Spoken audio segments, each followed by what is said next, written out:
الحمد لله رب العالمين والصلاة والسلام على سيد الأنبياء والمرسلين وعلى آله وأصحابه أجمعين. أما بعد فأعوذ بالله من الشيطان الرجيم. بسم الله الرحمن الرحيم. وأنتم تعلمون إن كنتم مؤمنين. صدق الله العظيم. محترم دوستو، آج میری تقریر کا موضوع مسلمانوں کی تباہی اور اس کا علاج ہے.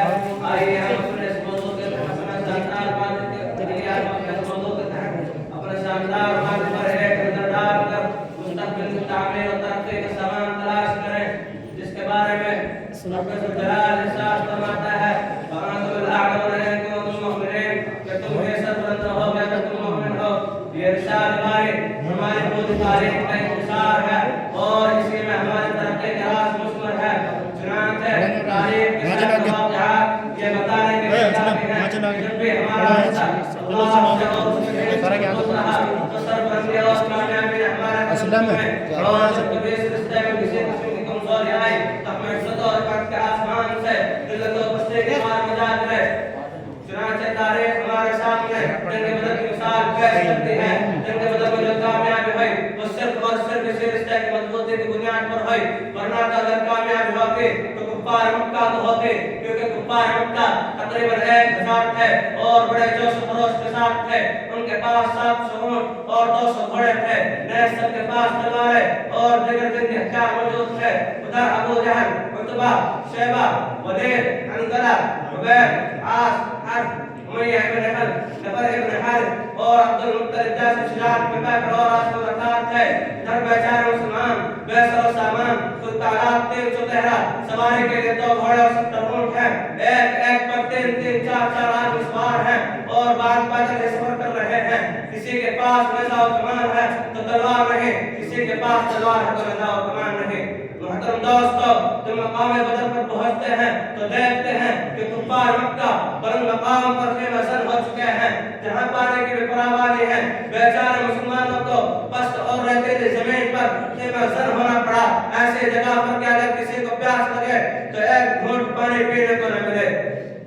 الارض میدان جنگ کے اندر جتنے اسباب اور جتنی چیزوں کی ضرورت پڑتی ہے وہ تمام کے تمام کفار مکہ کو حاصل تھے.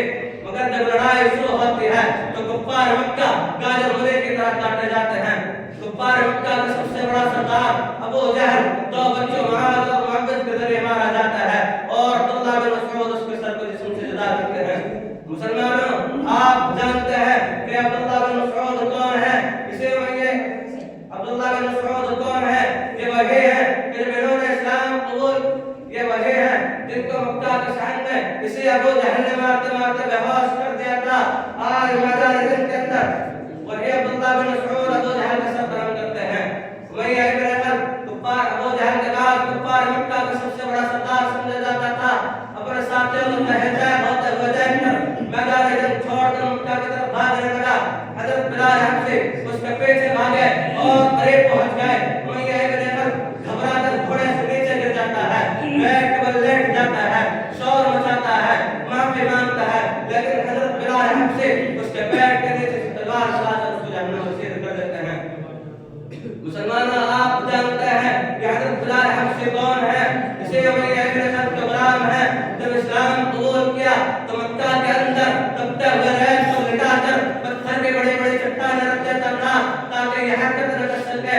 رات کو زنجیروں میں باندھ کر کوڑے لگاتا اور اگلے دن گرم زمین پر لٹا کر اور سزا سخت میں کیا جاتا تاکہ تکلیف سے بے قابو ہو کر اسلام سے کر جائے کہ یہ طرف پڑھ کر مر جائے. پیروں میں رسی باندھ کر مکہ کے گلے میں گھسیٹا جاتا ہے. طرح طرح کے ذریعے اور تکالیف میں پہنچائی جاتی ہے، یہاں تک کہ تکلیف دینے والے تھک جاتے ہیں، اکتا جاتے ہیں. کبھی امیہ ابن خلف کا نمبر آتا تو کبھی ابو جہل کا نمبر آتا، کبھی عورت کا نمبر آتا. آج میدان جنگ کے اندر وہی غلام اپنے آقا و مالک یعنی امیہ ابن خلف کو قتل کرنے کے لیے دوڑ رہے ہیں اور امیہ ابن خلف میدان جنگ چھوڑ کر بھاگ رہا ہے. مسلمانوں، وہ کون سی چیز تھی جس نے غلام کو غالب اور آقا کو مغلوب کر دیا؟ سچ فرمایا ہے اللہ تبارک و تعالیٰ نے وَأَنْتُمُ الْأَعْلَوْنَ إِن كُنتُم مُؤْمِنِينَ، کہ تم ایسے اور بلند رہو گے بشرطہ کہ تم سچے پکے مسلمان رہے.